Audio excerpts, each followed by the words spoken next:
God's Not Dead 2 is a really good film. It feels much better than the first film, much more believable, which in my opinion makes it much more meaningful.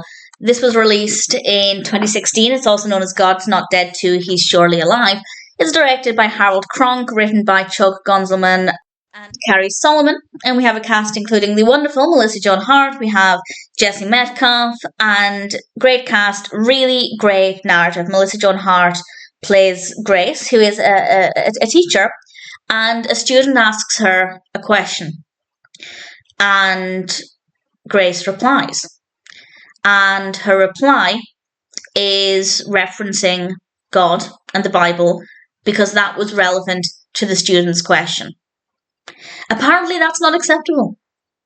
Apparently the school board thought that this was absolutely unacceptable and they sought legal advice, and now Grace is in a lot of trouble and there's a court case pending, and it's absolutely ridiculous. Now, I don't know 100% if this is realistic with how it will play out.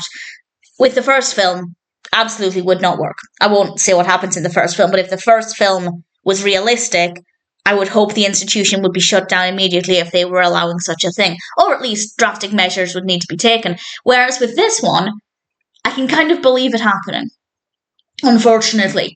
And yes, on the one hand, I think that religion should be kept out of the classroom if it's not relevant, because a teacher might have religious beliefs, but it's not their place to, for example, push those beliefs onto the students or to make them all believe that God is alive if that's not what they believe. That's not the teacher's place. But in this case, the student asked a question. Grace simply answered it.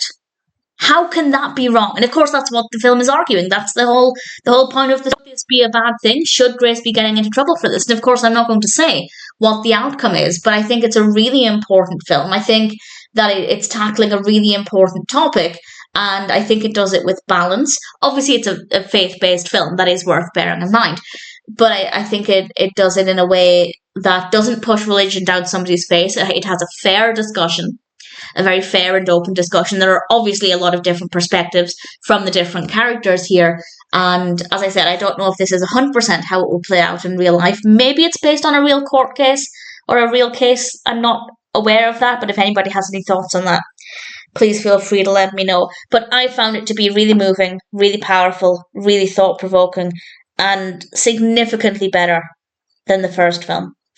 The characters are great, very well written. I really enjoyed every aspect of it. I was nervous because the first film, while it had its benefits, was unrealistic, and I love Melissa Joan Hart, so I knew I wanted to watch this, but I was nervous I wouldn't like it.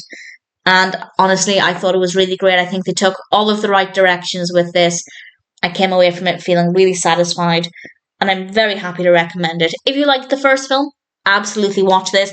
If you didn't like the first film, as long as the concept appeals to you, still check out God's Not Dead 2, because I think it's just significantly better. And I'm really happy with the experience. God's Not Dead 2 is a brilliant film. Really thoroughly enjoyed it. Needless to say, I'm very happy to recommend it.